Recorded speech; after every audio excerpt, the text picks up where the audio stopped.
Double murder से दहला गाजीपुर। और अपने ही मां का हत्यारा निकला बेटा। मां को बुलाया कमरे में और गला दबाकर मां की कर दी हत्या। शव को घसीटकर दूसरे कमरे में ले जा रहा था। उसी समय उसकी बहन आती है, विरोध करती है, चिल्लाती है, लेकिन रस्सी से गला दबाकर उसकी भी कर देता है हत्या। गाजीपुर से आई इस वक्त की सबसे बड़ी खबर। आनन फानन में बुलाई गाजीपुर के एसपी ओमवीर सिंह ने प्रेस कॉन्फ्रेंस। क्या बोले? गाजीपुर से जो घटना आई दहलाने वाली थी, क्योंकि नए नए आए थे एसपी कप्तान, लेकिन 24 घंटे में कर दिया गया इस मर्डर का खुलासा। गाजीपुर पुलिस की पीठ थपथपाई गई। देखें पूरा वीडियो। क्या बोले ओमवीर सिंह? परिप्रेक्ष्य में इसने अब हत्या की है अपनी मां और बहन की। इसी में एक मुकदमा 406 का जो इसने पैसा हड़पा था उसका भी लिखा था, उसमें भी ये जेल गया था। घटना को विस्तार से देखें और मेरे वीडियो को देखें और चैनल को सब्सक्राइब करें और लाइक करें।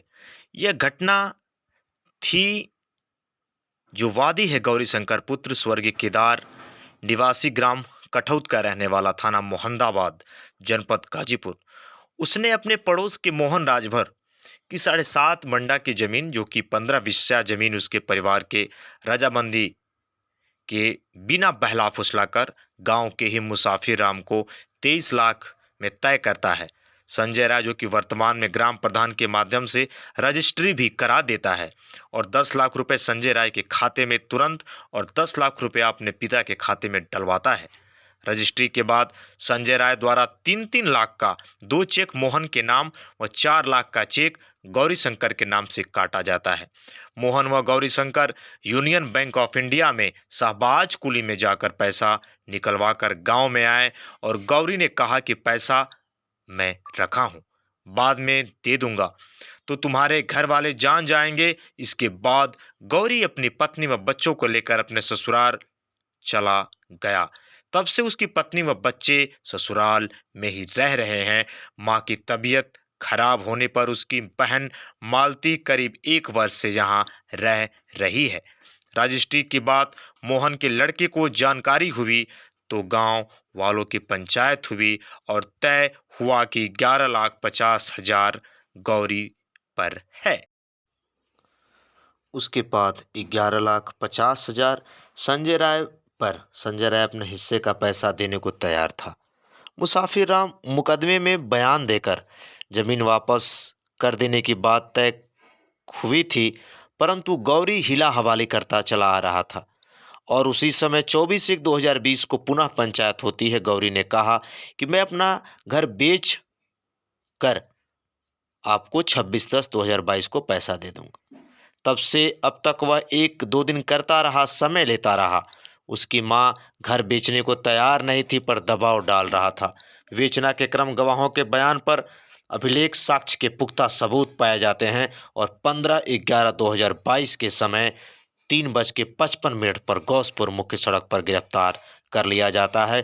पूछताछ होती है, अपना जुर्म कबूल करता है, और वह कहता है कि वह अपनी मां को कमरे में बुलाता है, मनाने का प्रयास करता है, और तैयार न होने पर अपनी मां की और बहन की हत्या कर कर भाग जाता है। और भागने के बाद राजू कुशवाहा के घर चला जाता है, और वह पूर्व नियोजित दावत थी जिसका खर्च मैंने स्वयं दिया था। भोजन के बाद राजू के साथ ट्रैक्टर, जिसे राजू चलाकर खेत जोत रहा था, मैं ट्रैक्टर पर बैठा रहा। जुताई के बाद उसी के घर आकर सो गया। सुबह दोनों करीब 5 बजे उठकर मेन रोड पर गए और सुभाष राजभर को फोन कर चाय की दुकान पर बुलाया। आने के पूर्व हम दोनों पूर्व ग्राम प्रधान गौसपुर झन्ने के घर पर गए और घटना की जानकारी दी। पुनः चाय की दुकान पर आकर घटना के बारे में बताया, और 111 पर सुभाष राजभर के फोन से 2 औरतें व 1 बच्चे की हत्या की सूचना देता है। गौरी शंकर की निशानदेही पर उसके तख्ते के नीचे सिरहाने से आला कत्ल रस्सी बरामद होती है। उसके हस्तलेख का एक पत्र तकिया के नीचे से बरामद होता है, जो घटना के पूर्व